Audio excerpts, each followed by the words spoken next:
Alright, this is a short video of the EZIP battery.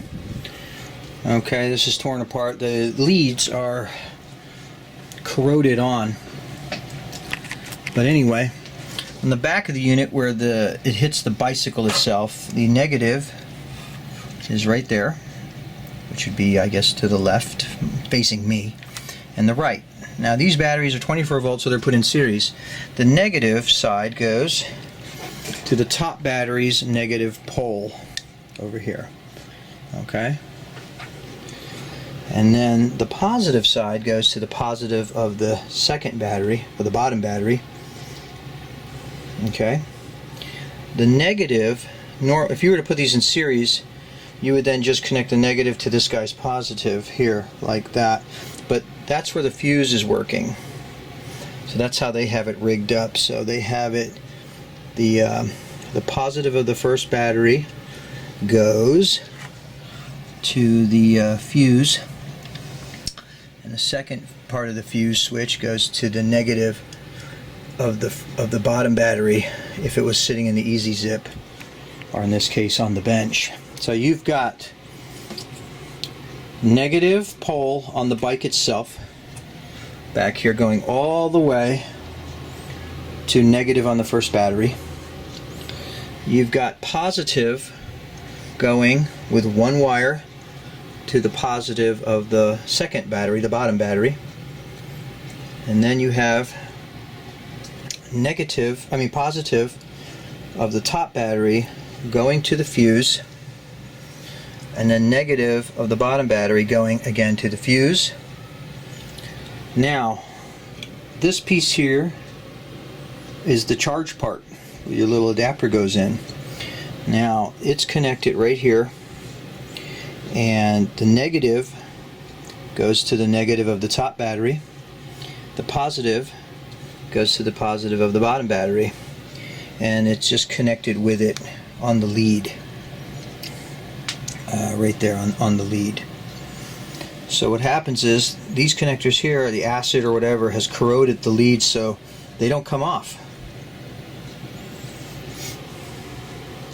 But that's effectively, so to do a new one, you got to cut it or put a new wire on each. Get these guys back in series. And these are, what is it? 12 volt, 10 amp hour. Looks like, what is that? F2 type connector. But I've used in the past the Powersonics 9 amp hour. They're cheaper. A little lighter too. So, I mean, you get the same performance.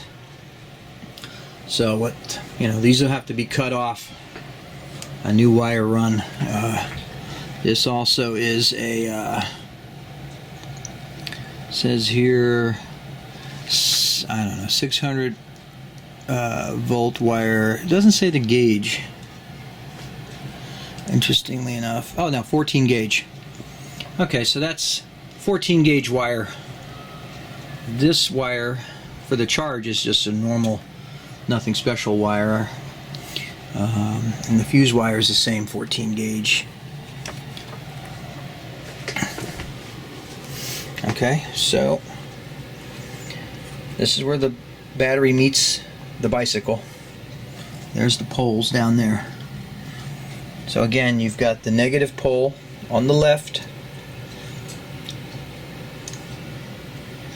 going all the way over to the first battery to its negative pole. The positive pole goes to the second battery positive pole. Now, to make it a series battery, you would just take a cable and go from the positive to the negative of this battery. Okay? You can bypass the fuse by just putting a cable here. The fuse gets in the middle of this connection, so if it overamps whatever, it'll pop. But that's how you put these two in series. And of course, you have to get this cable on, or you won't. This little cable here, this guy here. Then again, the negative wire goes to the negative of the top battery, the positive wire to that one, the second battery, the bottom battery there. Otherwise, your 24 volt charger will not work. Okay. Alright, now this connector, just so it's seen, this is from the battery connector. It's soldered to the, it looks like the bottom middle part of the battery connector that goes to this guy, which is the charger here. Okay, I've clipped off. This is the fuse. This is the series cable. This is the actual fuse right here. Whoa, there it is. It comes out of there. I don't know, what does it say? It is a looks like 40 amp. Yeah. It says here bus I can't read it. AGC40A. So it looks like a 40 amp bus, slow blow type, it looks like. But anyway, that plugs out of there. I've cut the wire, cut the connectors off so they can be redone for the new one. But I just wanted to show how this guy, this gets connected to that. And you see the red wire goes to the positive of the second battery. It's still connected, I haven't cut it off yet, but it gets soldered in before you put it to the battery. And because I'm going to have to cut this lead off. I'm going to have to cut it off here and then put a new lead on, solder that, and that will go back here. That'll go back here, excuse me, yeah. It'll go back to the negative here, yep, to here. Okay. Yeah, that battery looks like it's cracked. Anyway, onward. Okay, everybody's been cut now. This is the 24 volt line. As you can see, these will get put onto each terminal. When I put the new one on, that disconnects. But now, just a little side note. Now, these batteries have been tilted up. When they go in, they will rest facing each other with opposing poles. So when you put new batteries in, you just put them up like this so you can see, do your wiring, and then run them along. And then, but when it's done, this one will face this way, and this one will face that way, with this stuff tucked in the middle, and then this running along the side, and then these wires running along the side. And it'll be a tight fit. But usually when you use these smaller, since those are a little smaller, sometimes you get a little play. And as you can see here, I had to cut these off. They couldn't come undone because the acid or whatever over the years has basically melted. And I've done these before where the acid in the battery, like this battery's cracked, has leaked into here and has eaten the wires. If that happens, you have to buy, like here, you got to go and get some 14 gauge wire, you know, red and black, if you make it look pretty. You got to get your connectors, wherever they are in there. They're in the bag here somewhere.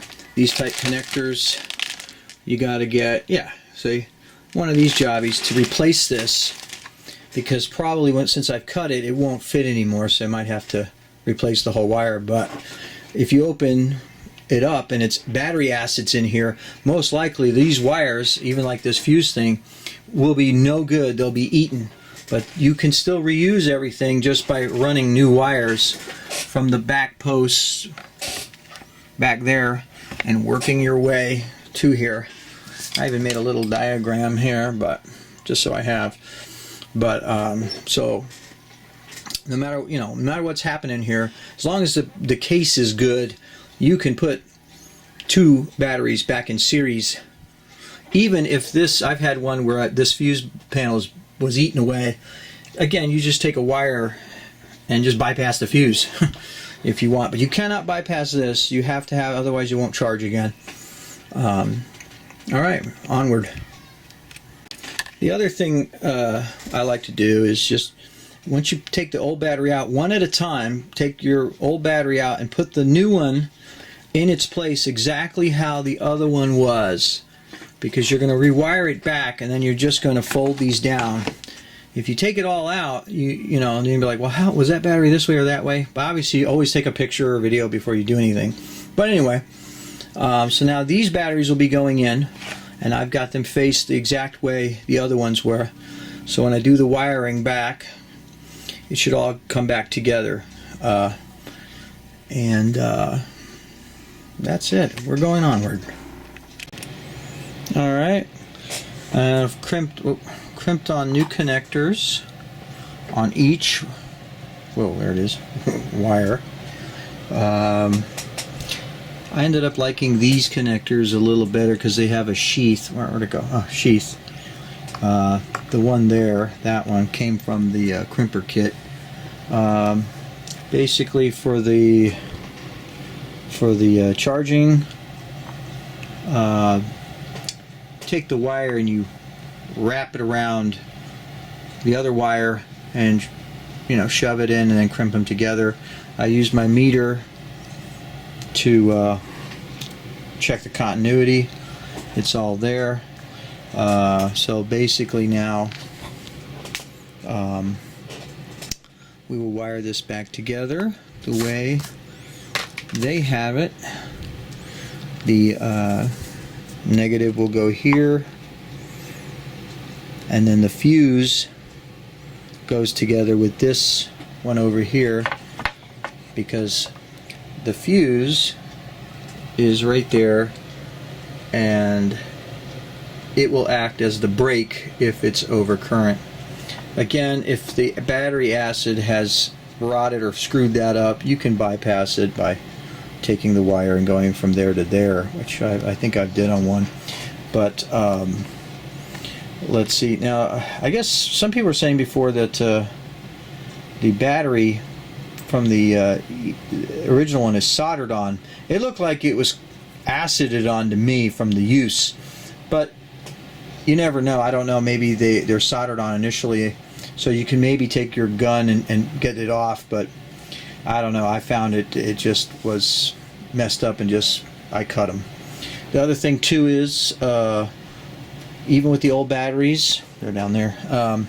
Always treat it like there's electricity, and these are new batteries, so they're charged. So always assume that everything's live. Don't create shorts.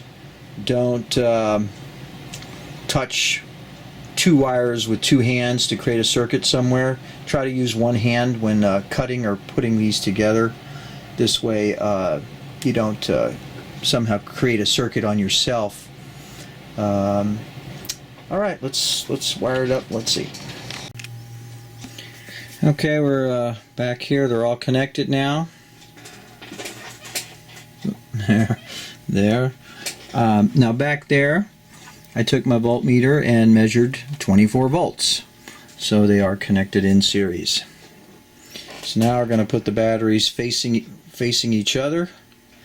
And hopefully I've got enough wire to put it back. I mean, I know it looks spaghetti now, but I only took like this much off to get, you know, I lost this much, and it is tight in there.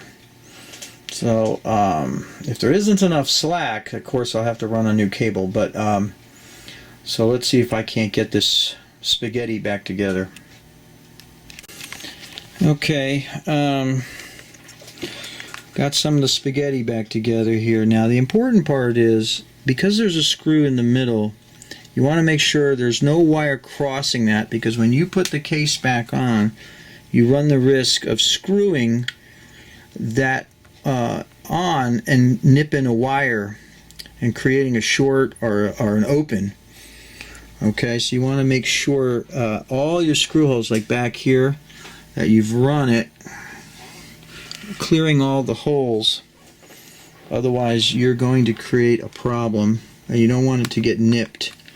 Luckily these batteries, because they are just a hair smaller than the originals, because they're 9 amp hour rather than 10 amp hour, it gave me enough play, because normally that is a very tight squeeze. So alright, let me close the lid. Alright, the it's all there's, what is it, 5 screws. This is the longest screw, so make sure you start with that one. And shine a flashlight in there before you put the screw in there. Make sure none of those wires got caught up in there, because if you screw down in there and there's one of those wires just sitting there like that, it's gonna crimp it down, can take it. Now, this is the since I had already opened it before I started the video, so this is your charge port. That was the 2 wires that you saw that ran that needed to connect on, one on each lead of the battery. Here's the undercarriage part. Now, I took a voltmeter, and sure enough, we've got 24 volts, actually 26 with it fully charged. And that's the part that just slams onto the bike. Now, this is just a hair lighter than the other one. Now, because there is these batteries are slightly smaller, you could stuff something along the sides, whatever you want, because there maybe is a little rattle. There, you know, because it's a little bit size differential. You know, if you hear anything moving in there, now those leads aren't going to come off. They are so tight, they're not going to come off. And even if they did somehow, I could, you know, I'll open it up and check it.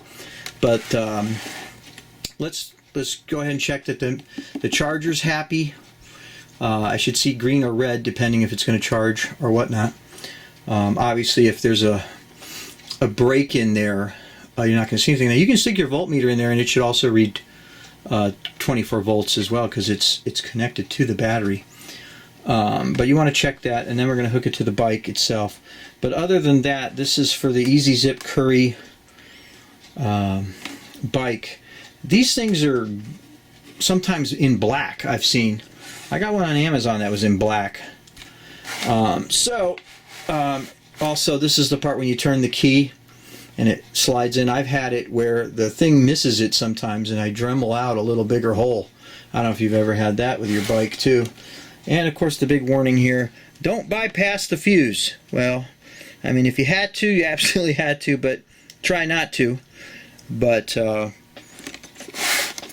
you know, if the acid has eaten the thing away, and you know, I don't know if you can find that particular part, but let's give it a crank. Okay, so I've plugged it in to the charger. The port, there it is, it's charging, so it needs a little bit. If it did, it'd stay green, but obviously you want to see a light. Now, I did put the voltmeter to the leads, and it read the voltage, so you want to test that. But if that did not work, and you read no voltage, your wire, one of them, did not crimp down good. Okay. The other thing I like to do is put a sticker or something and date when this was done, because these, you know, it could be a few years, because I have a couple. I have 3 of these, so this way I know when this was done. And I also do it on the battery itself when I get them. I'll put the date on the battery, so whenever I have to open this up, I'll say, oh, okay, this battery lasted so long or whatever. And so now let's just put it on the bike and give it its little run. Alright, it's this is the EZIP. This is one of the original ones. Walmart sold this originally. You could get these fairly cheap. I don't know what they go for now. But okay, there it is, hooked it up. There's the key I was talking about. You turn it. Sometimes you buy one of these and that key won't line up all the way. But anyway, and you can see I turned it on. It's lit. Give it some juice. Oh, and the bike wants to take off with some juice. And there you go. A Currie EZIP battery pack, battery replacement. And now, like I said, I didn't start the video off from the very beginning opening it, because I kind of was like, hey, I'm going to make a video for myself mainly. But remember, when you're opening these things, assume that there's live voltage, live current, even if you think the battery's completely dead, and especially after you've connected it. So, you know, don't be wearing jewelry on your fingers, no rings, no watches. In case you're working, doing or whatever, you don't want those 2 terminals touching and giving you a little jolt. But that's basically it. It's just 2 batteries wired in series for 24 volts, 9 or 10 amps depending on the battery you buy. You can get them on eBay. The batteries I put in there were Powersonics, and I got them on eBay for a 2-pack for $42 delivered. Now, I've seen Home Depot with these batteries, but I don't think they were 9 amp, they were 7 amps, and they were like 36 bucks a piece. So you're still better off going to eBay. But again, most likely, if yours is older, you'll see the acid has eaten away or whatever the wires. If it has eaten away the wires, you're just going to have to replace the wires. But basically that's it. It's back online. Here's the I guess the follow-up. I know this should have been in the beginning of the video. Maybe I'll put it in the beginning. This is the tools you'll want. Voltmeter, you don't have to have that. Wire strippers, you don't have to have that. Wire cutters, you'll probably need to strip the wire and cut the wire. Phillips screwdriver. This is the crimp tool. Now these sometimes, these come with the connectors, because the connectors you'll need is that one. But I found that these were a little better. These had, they were shielded, and they seem to have a little bigger, even though they're 16 to 14 gauge, the same as these crimped on a little better. So I would recommend maybe buying a pack of these, but this would work if you had to. Extra wire. Now you want red and you want black in case your wires are corroded and are eaten by the battery acid and you need to run a new set. You'll want to have that handy if you're going to do that. But and then basically here's the rundown of the battery. Now this connection here is actually the fuse. The fuse is in the back, and it's the brake, but for simplicity it's just a battery in series, and this is your charging connector. But this is all the tools that should be needed, and that's it. Good luck.